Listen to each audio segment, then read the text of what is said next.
Boa noite.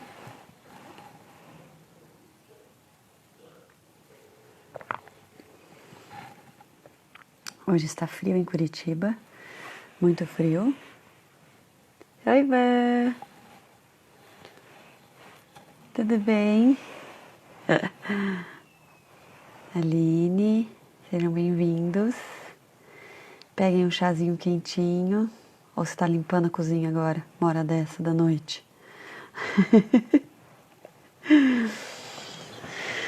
Ai, ai. Vamos esperar um pouquinho o pessoal entrando. Oi, mamãe. Minha mãe tá na praia agora, gente. Isolamento social. Na praia. Ela mandou uma foto hoje do sol maravilhoso. Não, hoje aqui em Curitiba tá muito friozinho mesmo. Hoje precisava de um chazinho.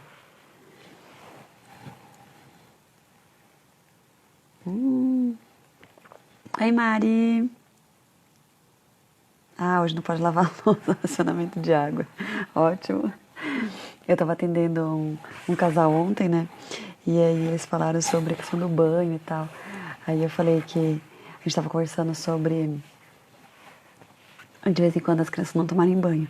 Eu falei que se tiver critérios bem definidos, tudo bem, não tem problema, né? Mas foi muito engraçado, porque aqui em casa a gente tá durante esse período de racionamento de água, que deu uma ótima desculpa para eles não precisar dar banho em todo mundo. E, então mais fácil, chega em casa e dorme. Entra em casa e dorme, né? Oi, Cal e Elisa, sejam bem-vindas, gente. Oi, Tia Nani. Sejam muito bem-vindas, Manda. Ai, que droga, eu tinha arrumado meu cabelo tão bonitinho, já estraguei já. Não adianta, não consigo.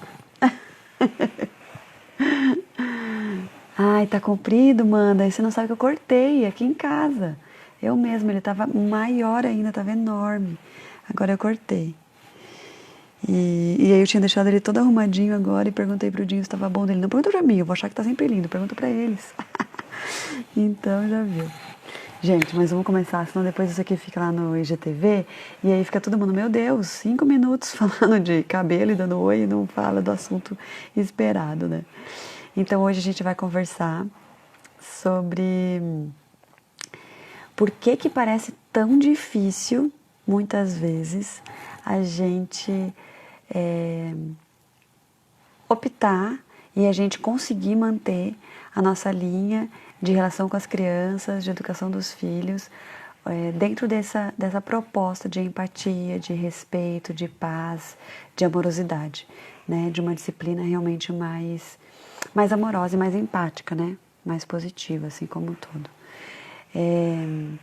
Ah, antes de tudo, eu quero dizer para vocês que essa é mais uma jaqueta da Vissotti, viu, Cá? Eu falei que eu ia falar. A Cá tem uma loja online maravilhosa. Não era online, tinha online antes, mas agora ela manda para qualquer lugar do Brasil. E ela tem mandado umas roupas deliciosas pra gente. E é tudo muito maravilhoso. Vissotti, gente, ela tá aqui. Vocês vão ter que comentar aí, Cá, que daí eles te seguem depois. Então, pronto. Abriu parênteses porque realmente a gente precisa divulgar o que é bom. E o atendimento dela é incrível e ela também é consultora de imagem. Então, tudo em um. Tudo num único lugar vocês vão ter. Bom, então, mas é muito desafiante, né? Realmente é difícil.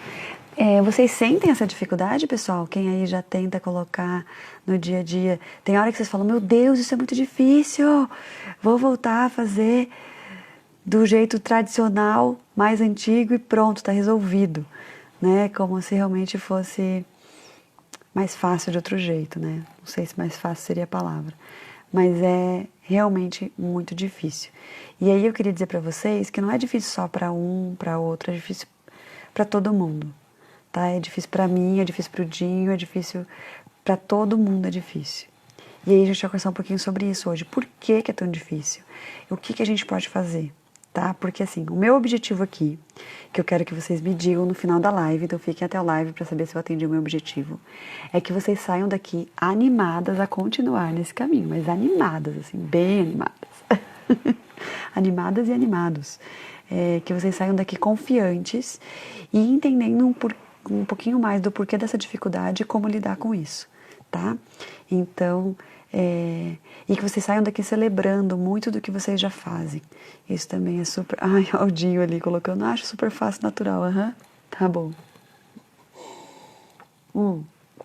Eu vou dizer pra vocês como é difícil. Vou dar um exemplo bem básico aqui. Quando eu tinha 19 anos, eu parei de roer unha. Eu roei unha até os 19 anos. Quando eu tinha 19 anos, eu parei de roer unha. Porque o Dinho me pediu, no caso. E eu parei. E eu tô com 36. Então foram 17, 18 anos. Ai, gente, sou péssima. 15 anos, 16 anos. 16 anos sem roer unha. Sem roer unha. 16 anos. Não, 20. Ai, gente, eu tô perdida.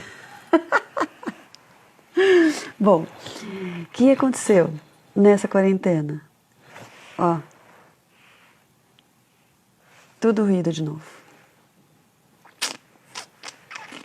Matemática não é o meu forte. Tudo ruído de novo. Então, assim, não é fácil. Não é fácil mesmo, né? Mas tá tudo bem. Eu sei que eu sou capaz de parar de novo. E, na verdade, a hora que eu conseguir começar a fazer a unha de novo, eu vou parar de novo. Eu tenho certeza absoluta disso. Não tenho dúvida nenhuma. Mas só pra entender que realmente pega muito na gente. Essa demanda que os filhos nos trazem, né? Mas o que é tão difícil assim? Por que é tão difícil assim? Da onde vem a dificuldade? E aí nós vamos começar aí com alguma... Olha, para vocês terem uma ideia, é um esquema de onde vem a dificuldade. Gente, olha, não tá espelhado, tá? Que isso daí seria muito dizer demais. Olha aqui o meu esquema do tanto de motivos e coisas que tem a ver com essa dificuldade. Está escrito, por que parece tão difícil? Tem muitas questões, tá?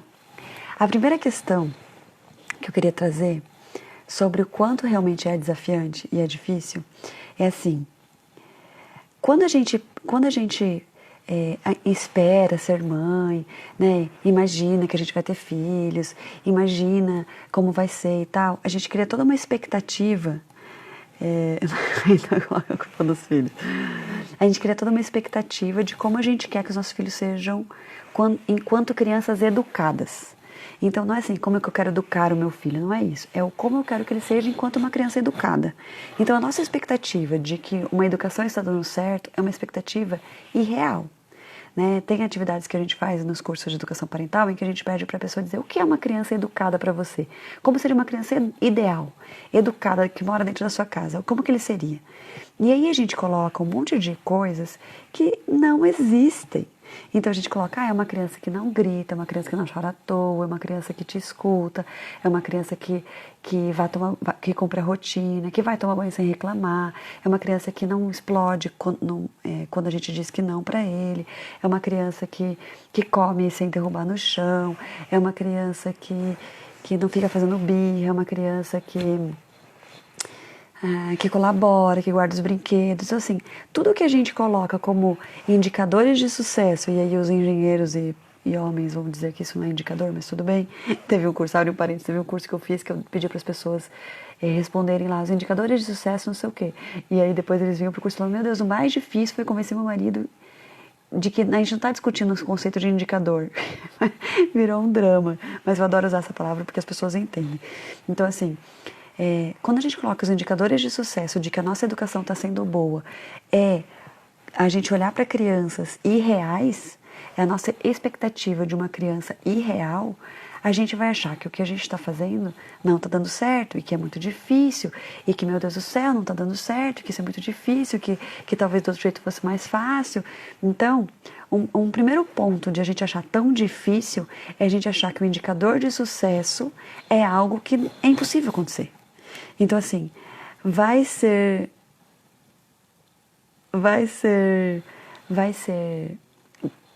sempre difícil enquanto a gente imaginar que o fácil é o funcionar a criança ser educada, né? Ser uma criança que não é criança. Quando a gente vê quais são os comportamentos da sua criança que te desafia, que faz você parecer que é difícil, e aí a gente lista esses comportamentos e a gente for analisar como esses comportamentos, se eles são normais ou não normais, no dia a dia e no desenvolvimento de uma criança, desde o seu nascimento até aí nos primeiros 3 anos, depois dos 3 aos 7 anos e tal, a gente vai perceber que, na verdade, tudo que pra gente acaba sendo desafiante, fica parecendo que é muito difícil, é normal. Então, o primeiro ponto que faz a gente pensar que é muito difícil é a gente conseguir alinhar essas expectativas do que é real e do que é imaginário. Então, a maioria das vezes, o que a gente tem de indicador de sucesso da nossa linha de educação que a gente escolheu é imaginário, nunca vai ser real.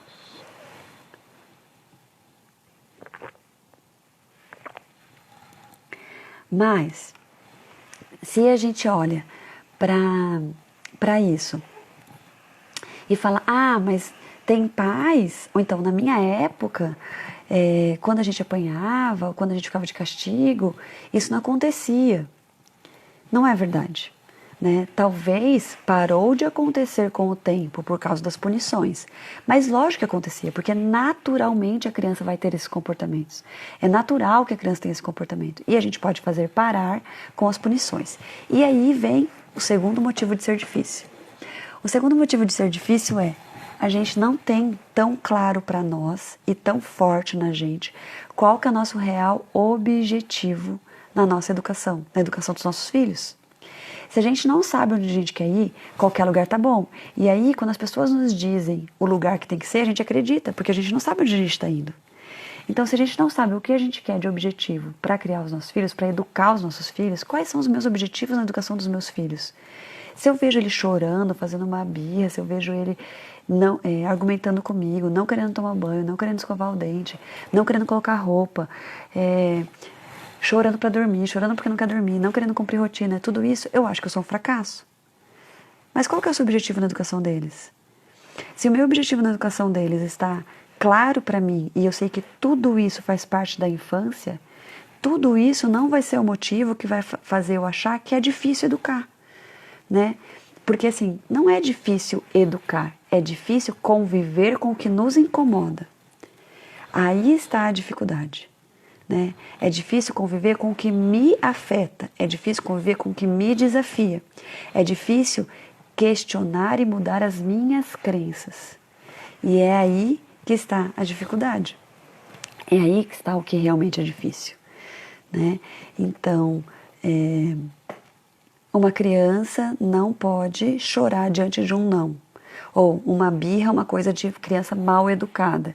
Tudo isso, por mais que a gente hoje tenha muitos estudos, muitas literaturas super modernas, de psiquiatras, de psicólogos, de pedagogos, que mostram que isso é natural e se a gente simplesmente barrar isso, se a gente simplesmente limitar essa explosão, punir essa explosão emocional, a gente nunca vai ensinar os nossos filhos a ter inteligência emocional, e sim, a gente vai ensiná-los a engolir tudo que vier, porque a gente não sabia o que fazer, então a gente também não sabia ensiná-los.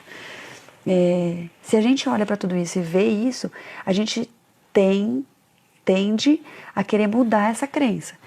Então é normal, legal, ufa, então é normal, então a partir de agora eu vou lidar de um outro jeito. E aí está o desafio. O grande desafio, a grande dificuldade está em a gente lidar conosco mesmos, né? Com as nossas crenças, com os nossos incômodos por causa disso. Porque eu passo a entender que é normal, que é natural e que é importante que ela possa fazer isso conosco, na nossa frente, para a gente ajudá-los a lidar com isso. As crianças que têm medo dos pais e que não fazem isso na frente dos pais de jeito nenhum e que acabam fazendo, sei lá, com o vô, com vó, em qualquer lugar, e aí os pais ficam orgulhosos de falarem, nossa, comigo é nem louco de fazer isso. Na verdade, a criança não tem a confiança de se mostrar e mostrar suas dificuldades diante do pai e da mãe, porque tem medo deles, da punição que virá. E aí ela mostra para outras pessoas, porque dentro dela existe esse instinto, esse grito de eu não sei o que fazer, alguém precisa me ajudar. E se ninguém ajuda, o que ela vai aprendendo é eu sou inadequado, eu não sirvo, vai criando crenças sobre si, ou nada disso que vem de mim é bom, então eu preciso engolir o máximo, eu preciso esconder, eu preciso abafar, o que é exatamente o contrário. Né? A ideia é que a gente possa ensinar e olhar como lidar com isso. Por que eu estou falando isso de novo? Porque muitas vezes o choro, a birra, a explosão, a teimosia das crianças de não querer fazer o que a gente quer, etc., é o que faz a gente achar que é muito difícil. Mas, na verdade, é aquilo que eu estava falando, é como a gente lida com isso, são as nossas crenças. Então, por mais que eu entenda que é normal, a hora que acontece, o que vem em mim é o meu automático. E o meu automático é o que eu aprendi desde lá dos meus 0 aos 7 anos, principalmente, que são as nossas crenças mais enraizadas, né? E aí a gente vai crescendo e a gente vai vendo toda uma sociedade dizendo que isso é errado, que isso é feio, que uma mãe, que vergonha uma mãe deixar um filho fazer isso. E aí a gente cresce sendo avaliados, acreditando que nós somos certos ou errados a partir do olhar externo. Porque quando a gente tem uma educação punitiva ou de recompensas, a gente está sendo ensinado de que o que importa é o que vem de fora. Né? Então, assim, você não vai fazer isso porque você acredita que é o melhor, porque você acredita que é o certo. Você vai fazer isso porque se você fizer isso, a mamãe e o papai vão te dar isso, ou vão te dar aquilo, ou você vai poder passear, ou você vai poder comer a sobremesa, ou você... Então, a gente ensina, a gente educa através do olhar externo. É o outro que vai me dizer, é o outro que vai me premiar, é o outro que vai me dar as recompensas, é o outro que vai me dizer se eu mereço ou se eu não mereço. Como a gente cresce com essa educação, o que acontece? A gente cresce alimentando isso, de que os outros precisam olhar e precisam validar que eu tô certa. E aí, como que eu vou ser validada como uma mãe certa se eu não puno a birra do meu filho? E aí, quando ele faz uma birra, principalmente na frente de outras pessoas, meu Deus, como é difícil atuar pela disciplina positiva. Por quê? Porque tá indo contra o que me dói, tá indo contra a minha educação, de que eu preciso ser aplaudida, de que eu preciso que as pessoas olhem e falem, nossa, que super mãe que ela é, olha só, ela em 3 segundos parou a birra, né, uau, super bom para o sistema límbico daquela criança não poder que o sistema funcione, que ele mesmo possa ir se apropriando disso, etc, né. Então, é sobre nós, não é sobre a criança, tá? Ó, vamos lá, o An tá falando, desculpa a minha audácia de falar sobre isso, mas o que eu acredito falta nos pais e nas pessoas em geral seria um estudo mais aprofundado sobre o crescimento físico e psicológico das crianças. Com certeza, Anton, porque essas teorias são muito novas e assim, nunca se achou que precisava estudar para ser pai e mãe. Né, assim, você não precisa estudar para ser pai e mãe, desde que você apresente crianças educadas no dia a dia, desde que, assim, aquela coisa de educadas, né, de que não dê pitaco, de que não questione, de que não se intrometa, de que não chore, de que não atrapalhe o ambiente dos adultos, ou seja, desde que se comporte como um adulto. Então a gente vai condicionando as crianças a se comportarem do jeito mais apropriado, mais fácil para nós, adultos, em vez de deixá-las ser crianças e usar essa infância para poder desenvolver tudo isso, que é o ambiente. Né? A gente não pode dizer agora que depois de adulto eu posso ter um piti e falar, ai gente, eu estou aprendendo a ter inteligência emocional. Eu que me esforce, eu que vá atrás de uma terapia, que vá atrás de desenvolvimento, que vá atrás de cursos de autoconhecimento e me esforce para tudo isso. Né? Mas sim, é importante a gente ter esse estudo hoje. Hoje já se tem materiais, hoje já se tem conteúdo suficiente para poder apoiar os pais nesse olhar de entender que é normal, que tá tudo bem, de que é ok. Nós não precisamos podar os nossos filhos para eles não se transformarem no Tasmania. Não precisa. A gente não precisa forçar a nossa filha a sair da fralda para parar de usar fralda. Gente, toda pessoa vai parar de usar fralda. Sabe, a gente não precisa ensinar o nosso filho, colocar ele de pé, ficar segurando e falar agora um passo, agora outro passo. Naturalmente, se a gente cria ambientes saudáveis, emocionalmente e fisicamente apropriados, as crianças vão se desenvolver naturalmente. Não cabe a nós, enquanto... Oi, Nani! Nossa, que surpresa! Não cabe a nós, enquanto os pais, sermos responsáveis por todo o desenvolvimento e qualquer desenvolvimento da criança. A criança se desenvolve, desde que a gente dê o suporte básico para isso. Né? O suporte básico, principalmente emocional, de acolhimento, de apoio, de segurança, né? Desse espaço de segurança, de desenvolvimento mesmo. De que eu posso mostrar as minhas dificuldades, eu posso me expor, porque meus pais vão me ajudar, eles vão me apoiar nesse processo de, ok, como que você pode lidar com isso agora? Né? Eles não vão me fazer sentir culpado por isso, me sentir mal por isso, me punir por isso, né? E assim por diante. A gente não tira a fralda, a criança larga a fralda, exatamente. Então, várias coisas assim. A gente vem de um processo, de uma sociedade que diz que tudo que acontece com a criança precisa vir dos pais. Então a criança só se desenvolve se os pais fazem as coisas para elas. Então a criança só rola se o pai ficar estimulando ela a rolar. Não é verdade. Né? Se você coloca um ambiente de segurança emocional, de tranquilidade, deixa a criança lá deitadinha e simplesmente está ali para ela, ela vai rolar. Ela vai rolar. tranquilamente, você não precisa ficar treinando ela a rolar, sabe? Então, são 1000 coisas nesse sentido. Se você dá a segurança emocional, o ambiente físico, uma estrutura física, uma patente onde a criança consegue subir sozinha, fazer xixi, onde ela não precisa que alguém fique segurando o tempo todo, etc., ela vai sair da fralda sozinha. A hora que ela sentir que ela quer sair da fralda sozinha, e daí não vai ter escapes, e daí não vai ter aquele desespero de, meu Deus do céu, o que eu faço agora? Eu perdi o verão, meu Deus, agora só daqui 1 ano de novo vai ter outro verão para tirar ela da fralda, né? Então, cada vez mais a gente consegue ter essas informações mostrando que o desenvolvimento do cérebro da criança, como funciona, como que a gente pode dar esse suporte, como que a gente pode olhar para a educação da criança, sendo, nós estamos aqui como guardiões ou guardiãos? Vamos lá, galera, me ajudem. Vocês já eram meus assessores matemáticos, agora é de português. Oi, Elô! Nossa, que surpresa boa! Então, guardiões. Aí ninguém vai me dizer a resposta? Vou continuar falando guardiãos. Bom, nós estamos aqui como anjos. Aí mudei a palavra, mais fácil. Como anjos que estamos dando suporte. Guardiões, obrigada. Somos guardiões desses seres que estão aqui. Nós estamos amparando esse processo de desenvolvimento deles, dando o maior número de suporte e ferramentas possível para que eles se desenvolvam.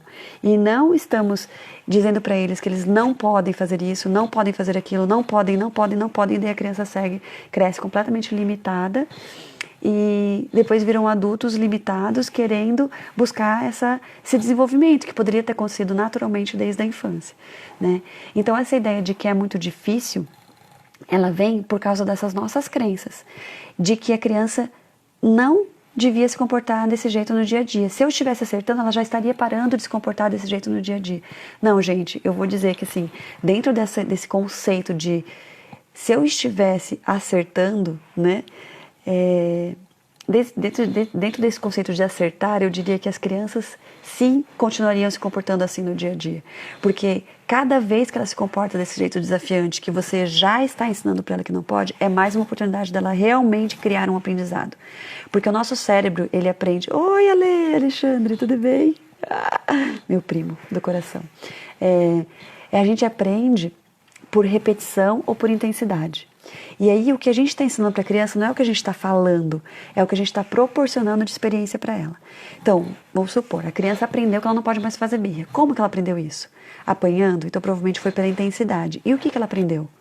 Que se ela demonstra as emoções dela, se ela não controla um impulso, ela vai ser punida fisicamente, por exemplo. E aí o medo de apanhar é maior do que a explosão emocional. Por exemplo, eu tenho tanto medo de apanhar que eu seguro tudo que vem e eu não aprendo a lidar com aquilo. Mas ok, parou um comportamento. Quer dizer que você acertou? Se o seu objetivo era parar um comportamento, você acertou. Então, essa é outra proposta do que é difícil. O que é difícil? O que é difícil provavelmente tem a ver com meu objetivo não está claro. Será que os nossos objetivos na educação dos nossos filhos estão claros? Para a gente olhar e perceber. Não é difícil, é desafiante. Não é difícil, porque o que é difícil é facilmente justificável, né? A Elotaí da PNL, tudo que a gente acha que é muito difícil, a gente pode justificar que não consegue. Gente, é difícil, não consegui, é difícil, né? Quando alguém fala assim, nossa, mãe, é muito difícil fazer isso, eu falo, filho, é desafiante. Porque quando é desafiante, nós conseguimos, a gente pode dar um jeito. É um desafio, vamos vencer esse desafio. Então, a ideia de a gente também começar a lidar e olhar para as situações de outra forma é um convite da gente entender que o nosso objetivo não está aqui. O nosso objetivo não está em fazê-lo parar de chorar. O nosso objetivo não está em fazê-lo devolver o brinquedo para a irmã. O nosso objetivo não está em fazê-lo parar de bater no irmão. O nosso objetivo não está em fazê-lo cumprir a rotina. O nosso objetivo não está em fazê-lo... Sabe? É como que eu uso tudo isso para ensinar algo maior, que é um objetivo futuro. Que habilidades eu realmente quero ensinar para eles? Né? E como que eu uso esse momento onde o cérebro deles não está pronto e olho para eles com essa empatia e falo, filho, olha a oportunidade que você está tendo agora de aprender essas coisas, de lidar com isso. E não vai ser só numa vez. Mas eu não consigo de novo, tá tudo bem. Essa é a terceira vez só que você está fazendo isso e você já está indo melhor, tá tudo bem. E aí vem o terceiro ponto que eu anotei aqui, vou mostrar para quem não viu ainda, meu resuminho do porquê é tão difícil. eu falei que eu quero fazer um curso de facilitação gráfica, porque eu acho tão lindo aqueles gráficos que fica tão bonito, que as pessoas tiram até foto e dá vontade de fazer quadro, né? Eu tentei, mas não ficou bonito. Mas tudo bem, ficou prático para eu entender. Então, até me perdi que eu falei do gráfico ali, que é tão difícil, das crenças, do mapa mental e tudo mais.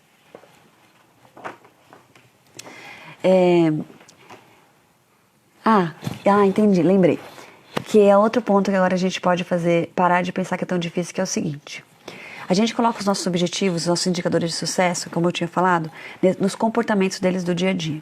Sendo que esses comportamentos do dia a dia são só oportunidades para a gente olhar para esse futuro.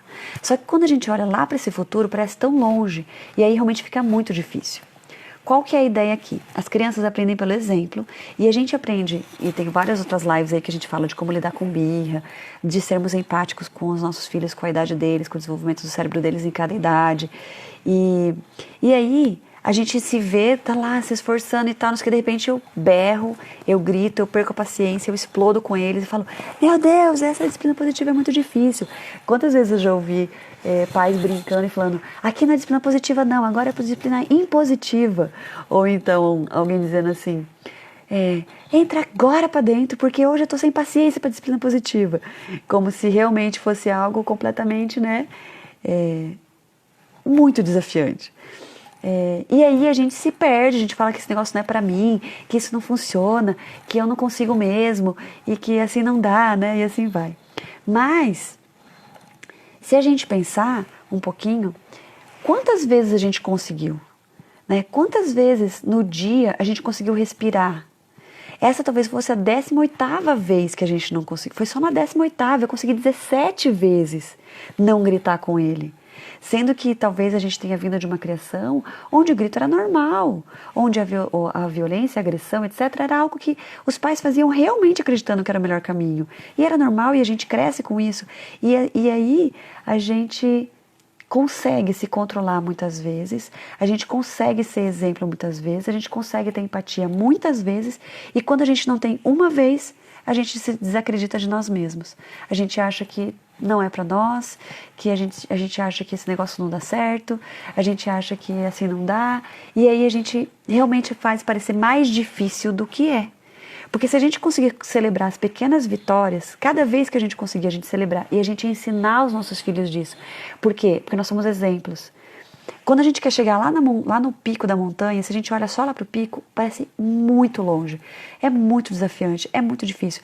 Mas cada vez que a gente subir um pouquinho, cadê a Nani? Tá aí ainda? Ela é escaladora de montanhas. Cada vez que a gente subir um pouquinho, a gente olhar para trás e ver o tanto que a gente andou e comemorar aquele pouquinho, já é uma motivação para continuar mais um pouquinho, né? Eu lembro que toda vez que a gente vai para Cianorte, minha família é de Cianorte, eu sou de Cianorte, né? Mas eu moro em Curitiba já há muitos anos. Toda vez que a gente vai visitar Cianorte, são 6 horas de viagem, imagina para criança no carro. Aí passa um pouco o Joaquim e fala, mamãe, eu tô muito cansado. Já tá mais perto de Cianorte ou ainda tá mais perto de Curitiba? Aí a gente fala, não, ainda tá mais perto de Curitiba. Ele fala, ai meu Deus, será que não é melhor voltar? Daí você que sabe, Joaquim, será que é melhor voltar? Não, eu aguento um pouquinho mais. Aí vai mais um pouquinho. E agora já tá mais perto de Cianorte ou mais perto de Curitiba? Não, ainda tá mais perto de Curitiba. Eu acho que eu aguento um pouquinho mais. Aí quando passa na metade do caminho, agora tá mais perto de Cianorte. Então agora nem adianta querer voltar, né? Tá, então agora aguenta até o fim. Então assim, é muito isso, né? O quanto a gente consegue, quanto a gente deve comemorar as pequenas vitórias. Se a gente já não é agressivo mais fisicamente, gente, que ótimo, a gente já consegue não ser mais agressivo fisicamente, já consegue não chacoalhar mais a criança, já consegue não bater, já consegue não gritar, e aí a gente pode ir aos poucos comemorando essas pequenas vitórias, né? A gente perdeu a paciência no fim do dia. Ótimo, a gente ficou o dia inteiro com paciência. Gente, isso é maravilhoso. Nossa, eu perdi a paciência na 5ª vez que eu falei pra ele. Ótimo, você falou 4 antes sem perder a paciência. Então, assim, a gente poder ir tendo essas pequenas comemorações, essas pequenas vitórias, para que a gente realmente entenda que a gente está caminhando. Que não é para você, é que a gente vem de crenças e de modelos muito diferentes desses. Mas que, se Deus quiser, no futuro os nossos filhos vão estar já num lugar onde vai ser muito natural para eles olhar para a criança com empatia, olhar para a criança como tendo os mesmos direitos dos adultos. Assim como o adulto tem o direito da sua integridade física, a criança também tem. Ninguém pode bater num adulto, ninguém poderia bater numa criança, né? Todo adulto precisa ser ouvido, toda criança precisa ser ouvida. Né? A gente vai sair daqui, vai passar em tal lugar e vai fazer tal coisa e vai pegar a criança na escola e daí a gente vai fazer mais 1000 coisas, etc e tal, e a criança não pode chorar no carro porque onde já se viu, porque a mamãe tá, você está cansado e você também tem milhares de situações que você tem que lidar, o seu filho também. Então, como a gente considera uma criança da mesma forma que a gente deve considerar um adulto, né? Mas então trazer tudo isso para o nosso dia a dia, para o nosso inconsciente, é um processo bastante árduo. Por quê? A Elô tá aí de novo para me dizer, para me apoiar. Mas o nosso processo de aprendizagem, ele passa por 4 etapas, bem marcantes, assim, bem claras, na verdade. Antes a gente diz que a gente é o incompetente inconsciente.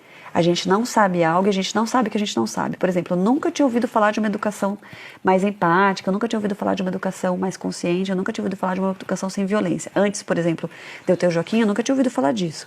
E eu achava super normal colocar de castigo, dar recompensa, quadro de estrelinhas, achava super legal. Adorava assistir Super Nanny, adorava assistir Super Nanny, vou falar várias vezes, porque realmente era um dos meus programas favoritos. O Cantinho do Pensamento, os quadros de estrelinhas, de recompensas, achava máximo essas ferramentas todas. Então eu era uma incompetente inconsciente, eu não sabia que eu não sabia, tá?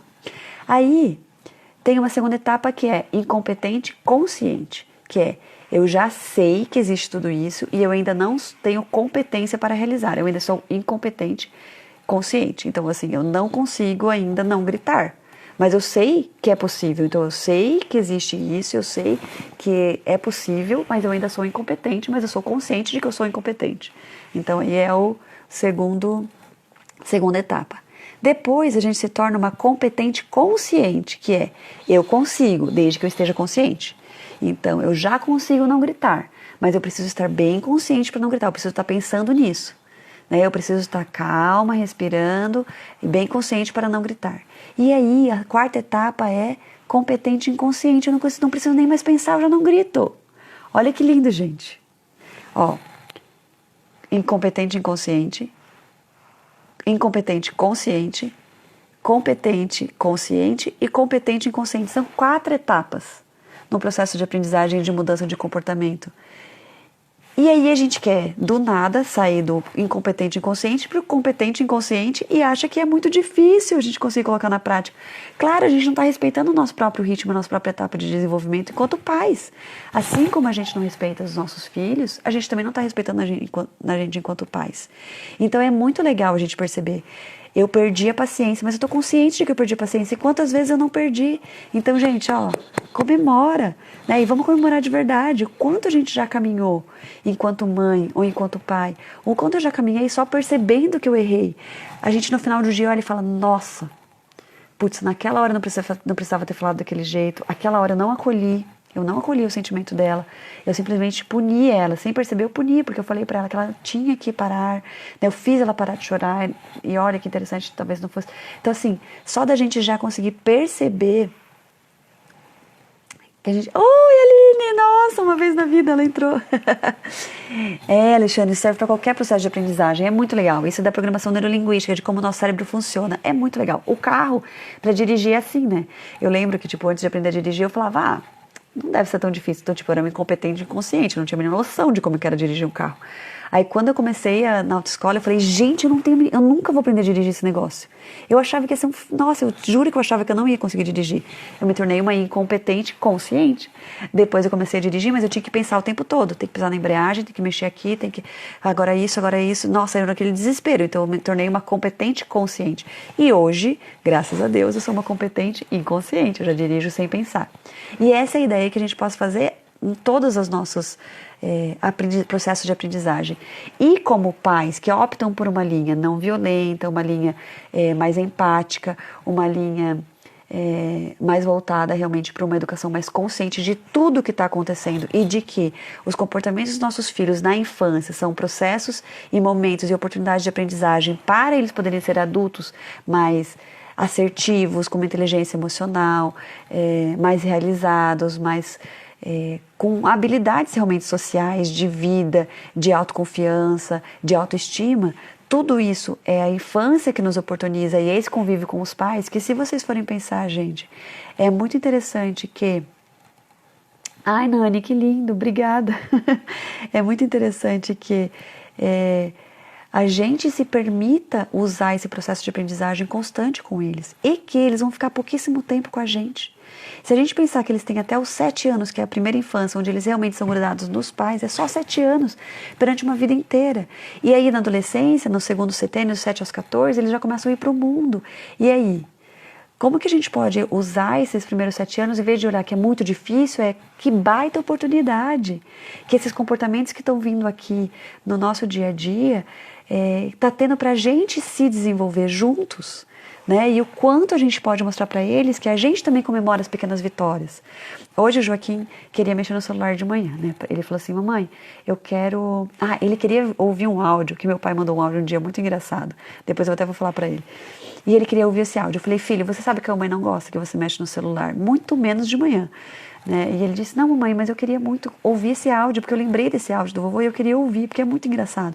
Falei, filho, olha, a mamãe precisa trocar a Martina, agora não é hora, a mamãe não sabe onde está esse áudio, então eu vou ter que abrir o perfil da vovó, vou ter que procurar esse áudio, ao tempo que eu vou perder, a mamãe não quer, eu não quero mexer nesse áudio agora. E aí, continuei lá dando café da manhã para Martina, que eu ainda tinha que trocar, ele falou assim, mamãe, eu sei onde está esse áudio. Eu sei onde está, porque foi quando você mandou para ele sobre a caixa de giz que ele comprou para mim. Então, se você achar só onde está a caixa de giz, eu sei onde está o áudio. Aí eu olhei para ele assim, meio nervosa dele insistir, e daí na hora, graças a Deus, era de manhã normalmente eu tenho um pouco mais de paciência. Eu olhei assim, respirei e falei, filho, parabéns. Você percebeu o que você fez aqui? Aí ele ficou me olhando assim. Eu falei, olha que legal, filho, você conseguiu segurar o seu choro de você ficar tão triste de não ter deixado.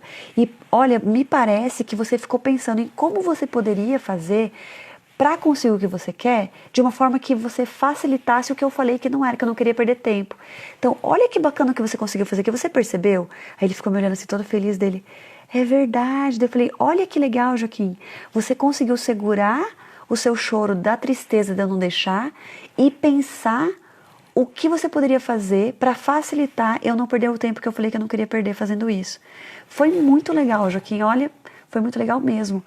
Com certeza a gente pode ver isso agora, né? E aí eu abri e tal, não sei o quê. Aí ele achou o áudio, ele realmente sabia onde estava o áudio. E aí ele achou o áudio, eu mostrei assim, esse aqui foi o dia que a vovó te deu a caixa de giz. Daí ele falou, então é esse áudio, eu acho. Aí eu coloquei e era o áudio. Daí no final ele falou, mandei bem, né, mamãe? Eu falei, eu acho que você deve estar bem orgulhoso de você. Ele falou, eu tô. E saiu todo feliz. E aí de tarde, logo em seguida, não foi de tarde, logo em seguida a gente foi pro quintal.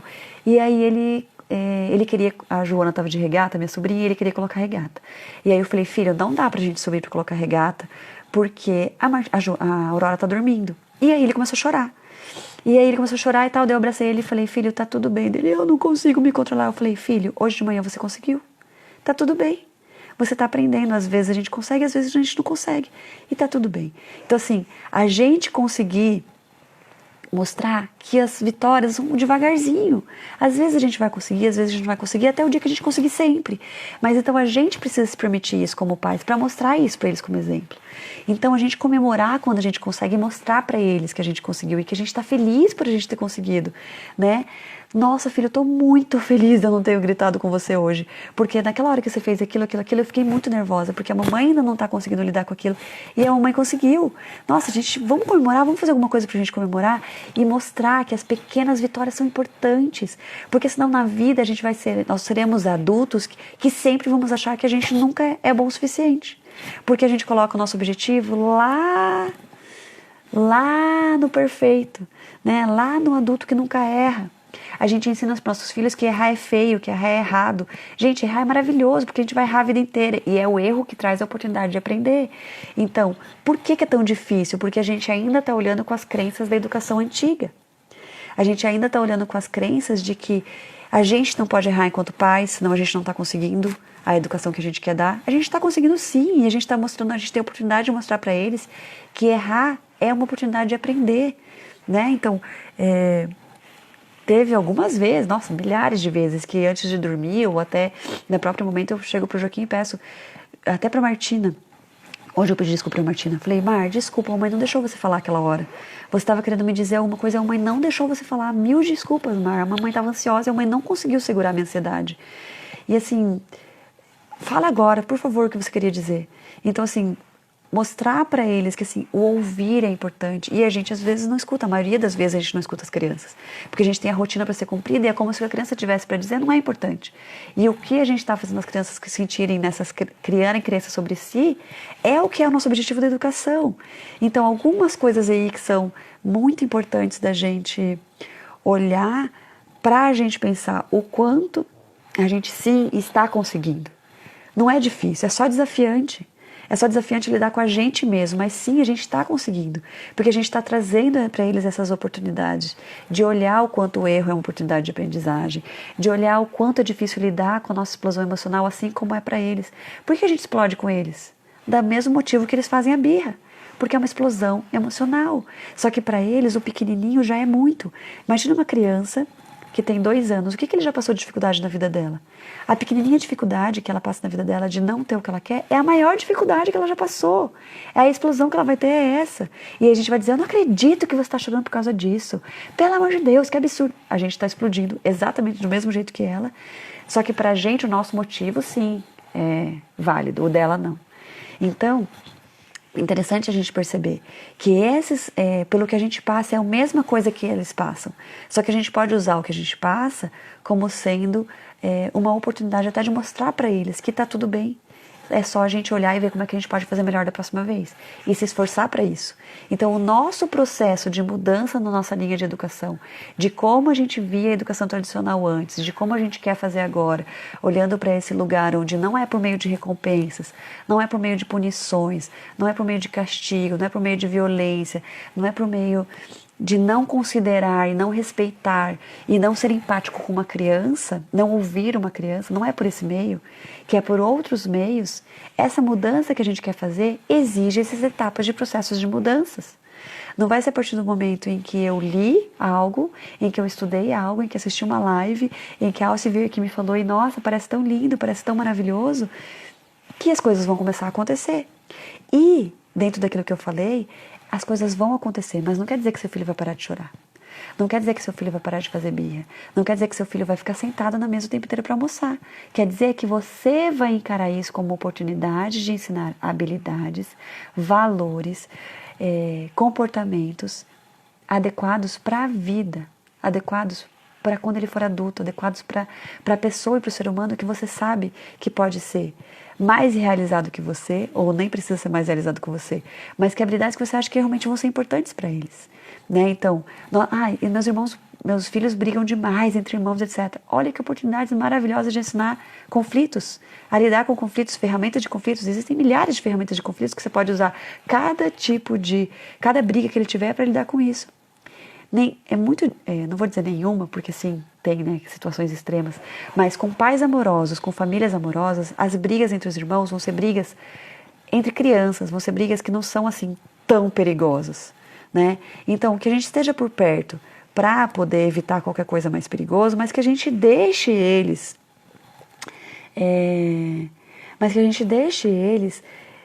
aprender coisas com aquilo. E não simplesmente pense que a gente precisa fazer os nossos filhos pararem de brigar. Vocês não precisam fazer o filho de vocês pararem de brigar. Vocês precisam ajudar os filhos de vocês a aprenderem com essas brigas. Aprenderem coisas realmente importantes para a vida. Né? Quantos de nós não sabem lidar com conflitos porque os conflitos eram sempre vistos como algo completamente errados, que não podem acontecer, que são castigados. E aí, em vez de a gente lidar com conflitos, a gente foge do conflito. E os conflitos, as discordâncias, são maravilhosos para criar coisas novas, para chegar em soluções maravilhosas, né? Para chegar em patamares de relacionamentos com muito mais qualidade. Né? Se a gente não pode conversar com o outro, a gente não pode discordar, se a gente não pode, muitas vezes, discutir, e às vezes são discussões calorosas, porque a gente realmente tem as emoções ali envolvidas. Mas se a gente não aprende a fazer isso de forma respeitosa, mesmo sendo caloroso, a gente foge disso. E aí, fugindo disso, a gente tem muitas vezes relações superficiais, né? E aí, relações onde a gente não chega num lugar de realização, uma relação que me realiza, que me desenvolve, que me faz ser uma pessoa cada vez melhor, né? Então, a ideia é, por que é tão difícil? Porque a gente ainda está olhando com lentes da educação antiga. Porque a gente ainda está lidando, na verdade, com os nossos próprios desafios. É sobre nós, não é sobre a criança. A gente precisa mudar os nossos indicadores de sucesso, né? E comemorar cada vez que a gente consegue dar um passinho, tá? Então, que a gente possa trazer isso de uma forma nessas novas lentes, tá? Ai, Lízia, obrigada! Ai, gente, ainda bem que eu tenho meus amores cuidando de mim. A Lízia é minha prima. Obrigada, Lízia. Toma água, isso aí. Manda, escreve aí. Ó, gente, tem caixinhas de pergunta. Nem todo mundo aparece. Vocês estão aparecendo umas caixinhas com interrogação? Da outra vez que eu falei isso, ninguém tinha. Todo mundo falou, não, aqui não aparece, aqui não aparece. Se pra alguém aparecer, escreve perguntinhas lá também. Faltam 15 minutos pro fim da nossa live, mas manda, pode escrever aí, se der tempo de eu ler. Se eu conseguir ler e responder, eu respondo aqui ao vivo e a cores. Senão a gente põe nas perguntinhas ali. É a Tia Lix. Oi, Tia Lix. Ai, obrigada por falar pra eu tomar água. De vocês também não tem?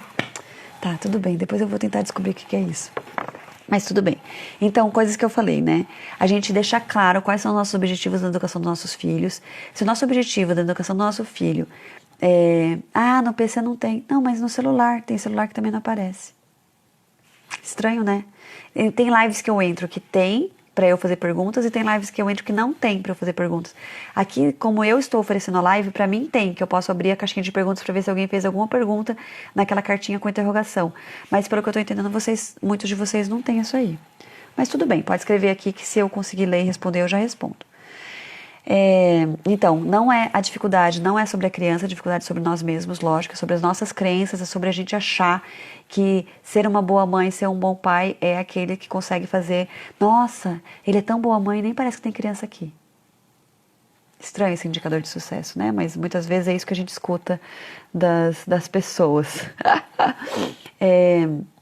Outra coisa que é muito desafiante é porque às vezes a gente não tem claro dentro da gente por que a gente realmente quer essa linha de educação.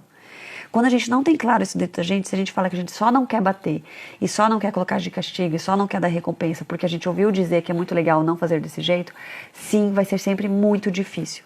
Porque não está claro dentro do nosso coração, não está claro os nossos reais objetivos com essa nova linha de educação.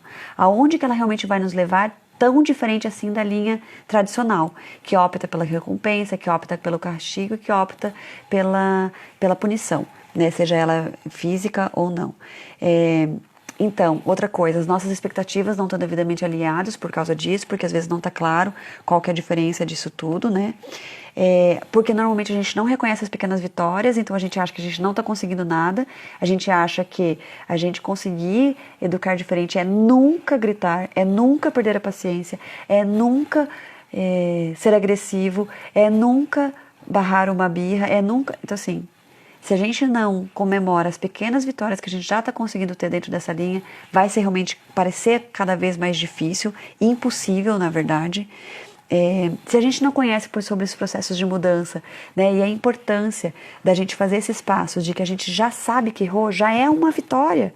Eu já percebo onde eu estou errando. Gente, a gente já percebeu onde a gente está falhando, onde a gente poderia ter feito diferente, onde a gente poderia talvez ter utilizado uma outra forma de falar. Tudo isso, gente, já é uma vitória. E tá vendo? Não é difícil, é um caminho. É que a gente já quer chegar no topo da montanha sem subir os degraus. E aí é óbvio que a gente vai achar muito difícil. Não tem como a gente chegar lá, só se a gente pegar um helicóptero. E aí, que graça vai ter chegar lá no fim e... Bom, aí é outra coisa. A gente não vai ter subido a montanha, a gente só vai ter olhado lá de cima. Eu coloquei aqui, ó. Celebrar, celebrar, celebrar, celebrar, celebrar, celebrar, celebrar. Precisamos celebrar. Pensem hoje, pensem agora um pouquinho. O que vocês já podem celebrar no processo de educação do seu filho? O que você já pode celebrar hoje, que você fez hoje? Imaginem que gostoso a gente sair daqui pensando, gente, eu posso celebrar muita coisa já, eu tô no caminho, eu tô conseguindo.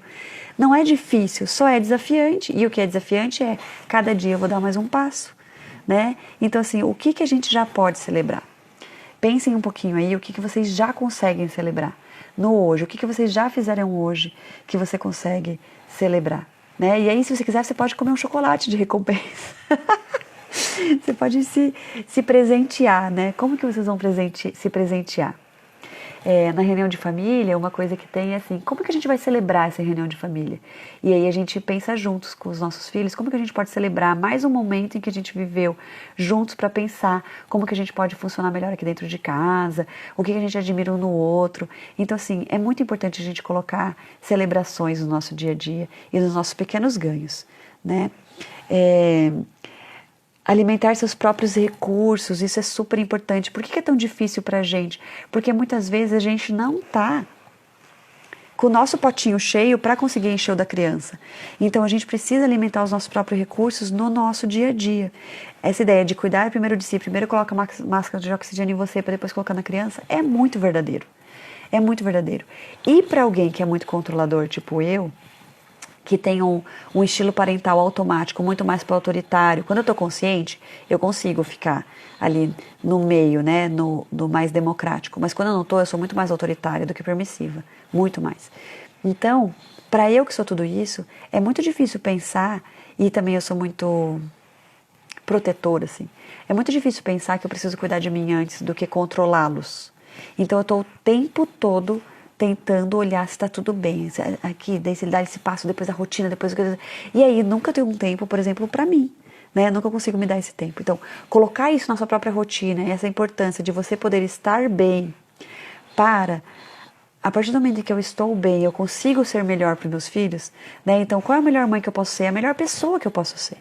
Então, você conseguir alimentar seus próprios recursos de paciência, bem-estar, autocontrole, motivação. O que me motiva? Me motiva ver lives, me motiva ler textos, me motiva ler livros. Gente, então, o que te motiva a continuar nessa linha? O que faz você acreditar que realmente ela é a melhor linha para você de educação? O que faz você acreditar que a empatia é o melhor caminho para acolher o seu filho e ajudá-lo a lidar com essas explosões, para que no futuro ele saiba lidar isso de uma forma realmente eficaz e não seja só mais um adulto que fica o tempo todo sem saber o que fazer com aquilo, né? Criando doenças internas, aí, somatizando milhares de doenças físicas, além de muitas outras coisas, né? Que também acontecem nas relações humanas. Outra coisa que também pode ajudar bastante a gente a olhar para essa dificuldade de uma maneira mais consciente qualquer relação humana é difícil. Não é só educar filho que é difícil. E, a partir do momento em que a gente está numa relação humana e a gente assume uma responsabilidade sobre aquela relação, ela se torna mais difícil. Grandes poderes trazem grandes responsabilidades. Né? Se eu tomo uma responsabilidade de fazer meu casamento dar certo, é mais difícil do que eu simplesmente viver um casamento e deixar que meu marido assuma essa responsabilidade, por exemplo, que o outro assuma essa responsabilidade. Né? Então, a gente poder assumir essa responsabilidade e entender que qualquer relação humana é desafiante, e eu posso olhar para o meu filho com o mesmo olhar que eu olho para uma relação de trabalho, com uma relação com meus pais ou com meu marido, que é, eu quero fazer isso dar certo, a gente começa a olhar com outra qualidade, né? Por que com quem a gente está, por exemplo, quando a gente está namorando alguém que a gente quer conquistar essa pessoa, que a gente quer fazer dar certo, a gente tem mais paciência com a pessoa, porque a gente tem um objetivo de fazer dar certo. Então, o que é esse fazer dar certo? Conseguir mudar essa chavinha de que fazer dar certo não é fazer meu filho parar de chorar, não é fazer meu filho me obedecer, não é fazer meu filho deixar meu dia mais fácil. Fazer dar certo é eu ajudá-lo todas essas oportunidades que tem no dia a dia com a criança de ensinar habilidades de vida. Né? Esse é fazer dar certo. E aí eu tiro esse indicador de que ser uma boa mãe é ter um filho bonzinho. Ser uma boa mãe é ter um filho que os outros olham e falam, nossa, que querido, né? Nossa, que maravilhoso. Então, assim, não é esse o meu indicador de sucesso. Então, a gente conseguir mudar esses indicadores de sucesso, que não é o olhar da sociedade, sim o meu objetivo de desenvolvimento de habilidades, de valores, de comportamentos, para o meu filho ser essa pessoa que eu acredito ser os valores mais importantes para alguém no futuro, os comportamentos mais necessários para o futuro, aí sim eu vou começar a perceber que isso é dar certo ou não dar certo, né? Não é que é difícil, é que o processo é assim. Esse é o processo de educação. Esse é o processo de desenvolvimento de habilidades. Né? E é desafiante, com certeza é desafiante. Tenta você mudar um comportamento seu, você que é adulto, tenta mudar um comportamento. Né? Imagina você imaginar que vai ser a criança que vai mudar esse comportamento. E outra coisa, a gente precisa martelar muito nisso, porque o nosso cérebro aprende por repetição ou intensidade. Então, assim, fazer bastante esse mantra, assim, erro é oportunidade de aprendizado, erro é bússola, erro... Ai, eu nunca esqueço, o meu irmão é pesquisador. Ele trabalha, agora é doutor, pós-doutor e tal. E ele fica fazendo pesquisas. E o dia que ele falou, terminei minha pesquisa, eu falei, e aí? E aí que a gente descobriu que esse caminho não não chega lá. Eu falei, não acredito, você ficou anos fazendo uma pesquisa para descobrir que esse não é o caminho. Ele, sim. E ele não estava frustrado. Eu falei, como você não está frustrado? Ele falou, Alcione, se tem 30 tomadas numa sala e eu preciso descobrir interruptores, e eu preciso descobrir quais interruptores acendem a luz, cada vez que eu descubro que esse não é um interruptor a menos, é um caminho a menos, que a próxima pessoa que vier na sala vai precisar apertar todos de novo. Então, o erro, o não dar certo de um jeito, não é uma falha, não é algo que você precisa se punir, não é algo que você precisa pensar que você é uma péssima mãe. Talvez esse não é o melhor caminho. Então, ok, um caminho que vai ser eliminado, eu vou pegar outro agora. Porque a vida é uma busca. E a gente ensinar isso para as crianças, que a vida é uma constante busca. Busca pela felicidade, busca por autoconhecimento, busca pelo jeito que eu mais me acalmo. Então, assim, o Joaquim, a gente fala bastante do Joaquim porque ele já tem 5 anos, então é mais fácil a gente perceber. Mas a Martina, durante muito tempo também, se acalmava respirando. Ela fazia assim. Ela ficava assim. Agora ela já não quer mais isso. Ok, uma nova busca. Como que eu me acalmo agora? Então, a gente acha que se a gente não faz mais daquele jeito, porque aconteceu alguma coisa, não, é porque você está num processo de mudança constante, né? Antes eu conseguia me acalmar pensando nisso, agora eu preciso pensar numa outra forma de me acalmar. Então, o quanto a gente pode ir se permitindo olhar para os nossos processos de mudança também e ir buscando isso enquanto seres em desenvolvimento, né? Então, isso, além de dar várias pistas de qual interruptor é certo, exatamente. Então, quando você descobre um caminho, né, sei lá, uma sala cheia de interruptores, eu preciso descobrir quais interruptores acendem essa luz. Significa que é só um? Não necessariamente é só um.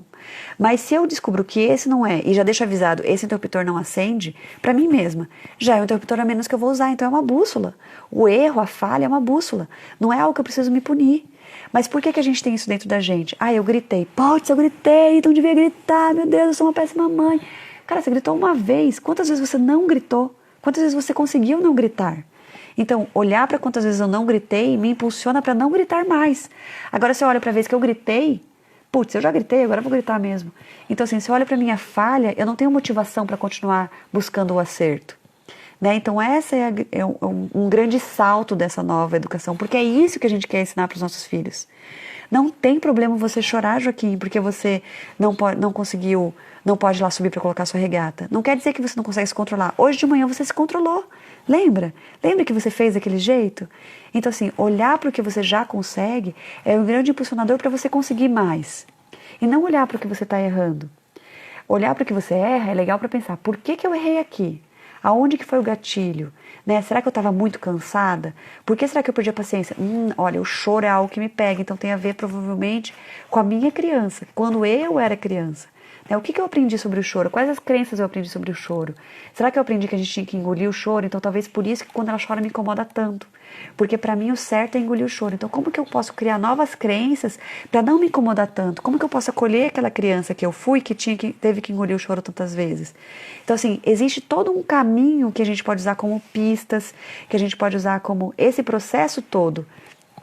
Parece tão difícil porque é um processo que convida para um desenvolvimento. E o desenvolvimento tanto da criança quanto o seu é sim desafiante, né? Ficar no automático, gente, é a coisa mais fácil do mundo, porque você não precisa nem olhar o que está acontecendo. É automático e acabou, né? E é isso. Não tem nem o que falar sobre isso. E é isso, né? Então, se a gente ficar focando no erro, vai parecer muito difícil. Mas se a gente conseguir focar nos acertos, no que a gente acha que foi acertado, porque cada um vai ter o seu padrão ali de achar que foi acertado ou não, vai ser muito mais motivador. Se a gente focar no que faz eu me sentir bem para tratar bem a minha criança, vai ser muito mais motivador. Então, se a gente colocar que metas por dia, pequenas metas, não é assim, eu quero, ser uma super mãe empática, da disciplina positiva, da criação com apego, da educação neurocompatível, a partir de agora eu vou fazer tudo desse jeito. A gente coloca lá objetivos altíssimos. E aí a gente falha a gente grita, a gente agride, pronto, então vai tudo para água abaixo, eu não sou mais essa mãe, então vou voltar a ser aquele automático de antes. Então, assim, se a gente consegue colocar pequenas metas. Então, gente, faltam 20 segundos para acabar a live. Mas tudo bem. Se a gente consegue colocar pequenas metas, eu acho que a gente tem muito que comemorar. Gente, eu vou abrir a próxima live para perguntas, tá? Eu vou fechar essa e abrir para perguntas. Mas essa era a mensagem, assim, que a gente possa celebrar as conquistas que a gente já teve, para não ser tão difícil, tá? Vou abrir mais uma para perguntas, pessoal.